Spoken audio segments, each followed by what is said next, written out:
Hello there guys, Hazmy here, and finally, today I have reached Act 5 with my Swarm playthrough, and we get to see the Swarm gameplay for the first time.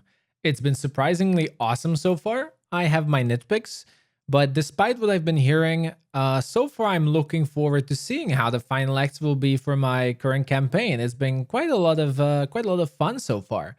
In this video, we basically take a look at Swarm basics and my first quick overview of the Mythic Path. Enjoy. The Swarm that walks.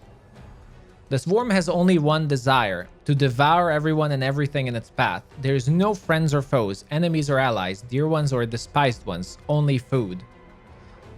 Mythic abilities, Swarm Infest. You send a part of your swarm to infest an enemy. It makes the target blind and deals 8d8 physical damage each round. This damage increases by 2d8 for each point of your swarm size. That's gonna be a unique mechanic, I guess.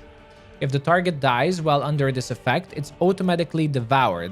When the ability ends, by activating Swarm Form ability, you are healed for the amount of damage you have dealt to the enemy with Swarm Infest. Interesting. Additionally, the target must make a will saving throw of 15 plus double your mythic rank or become panicked. Using this ability, cancel Swarm Form and Swarm Feast. So I assume Swarm is going to have some kind of counter, which I hope it works, that the more enemies you kill, so that's why I think a lot of people assumed it's grindy. The more you kill, the more beings you kill on the map, the stronger you will become. So you have to kill as many things as humanly possible. Swarm Feast. Your swarm flies out of your body and starts attacking all enemies in 50 feet radius. Every round, all enemies in the area are dealt 4 plus your swarm size, d6 physical damage. Sorry, yes, not humanly possible, as swarmly possible. Excuse me. This sounds pretty strong. Like, how big can your swarm become? That's the question. If they die while in the area, they are automatically devoured, which I assume is increase the swarm size. Desking says it's buggy, so if you respec, the swarm size is back to 0, so do not respec as a swarm. Any ranged or ranged touch attack against you have 50% chance to miss. Using this ability, cancel Swarm Form. Swarm Clone. You gain the ability to make your own clones using the swarm. They have all your abilities, but separate inventory. You can simultaneously have one clone per 3 points of your swarm size.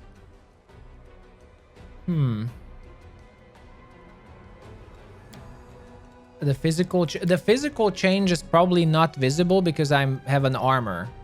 So we'll have to check after we went through everything. You do lose, if I choose this, I do lose all the special Mythic Path choices from Azata. You do get a bit of fun and hard to kill, you know, the first 2 choices you make. And you keep your mythic abilities and feats, but you do lose your Azata choices. So we get Swarm Infest first that we read. Host of the Great Swarm. You become the host, which now lives inside your body. This symbiosis gives you fast healing and additional hit points depending on the size. To increase the size of the swarm, you need to devour living beings. You do get a mythic ability. We get the Swarm Feast that we talked about. This is the AoE eating. The Swarm Infest is the single target eating. And you get Devour. You send a part of your swarm to devour a corpse to increase the size of your swarm, in case, you know, you missed devouring through one of the abilities. To increase, the increase depends on the creature rank of the devoured corpse. When the amount of eaten enemies hits a threshold, you gain permanently increased bonuses from other Swarm-That-Walks abilities. Swarm Form. You return all the swarm into your body. You gain DR5 plus your swarm size and a bonus to natural armor. Wait, so it's DR5 plus your swarm size, I assume. To natural armor. And the bonus to natural armor equal to 4 plus your swarm size. I wonder what can, like, how big your swarm can get. It cancels Swarm Infest and Swarm Feast. So basically, when you're attacking, you become vulnerable. And then we will get Eye of the Swarm at 9, which is more approachable, right? Swarm clone only happens at 10, which is like that's pathetically late. So you're not really going to get clones. From now on, you are made of the swarm. You gain damage reduction of a swarm and immunity to attacks of opportunity. Your strength and dexterity ability score increased by 4 plus your swarm size. You gain immunity to most affecting a normal mortal body, such as poison, disease, paralysis, and stun. What about mind affecting things? Additionally, while swarm form is active, all your attacks deal additional 4 plus your swarm size damage, and any opponent attacks you in melee combat is dealt 4 plus your swarm size d6 of damage. I mean, again, it depends like on how big can your swarm how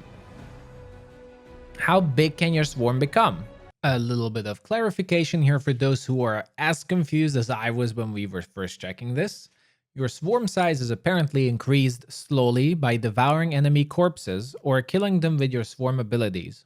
They increase your swarm size by 1 at specific intervals, for which the required combined challenge rating of creatures increases exponentially, as in, you have to kill a bunch of creatures and their combined challenge rating, their CR, is added together, like, you know, a level 15 creature, then a level 30 creature, and then you're gonna be around, I don't know, because I think the challenge rating and their level is not the same thing, but, you know, then you would be around 40. But you get what I mean and what the game means by this.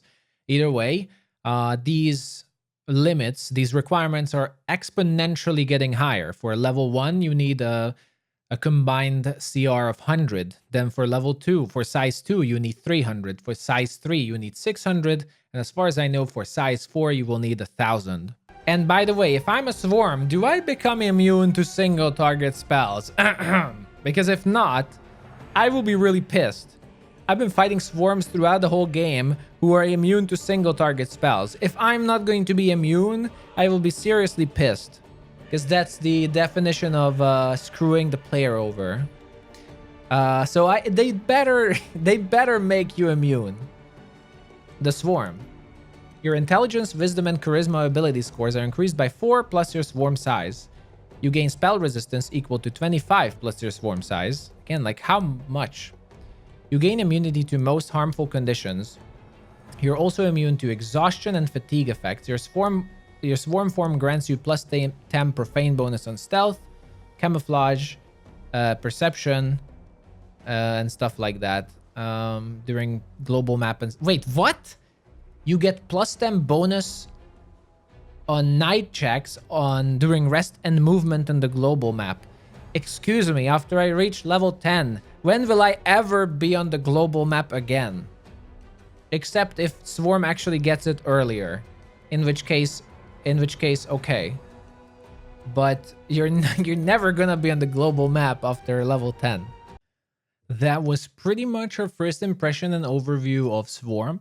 As I go on with this playthrough, I will probably try to share more of how it went, especially that a lot of people are not considering playing it, but so far role-playing wise, it has been quite a lot of fun.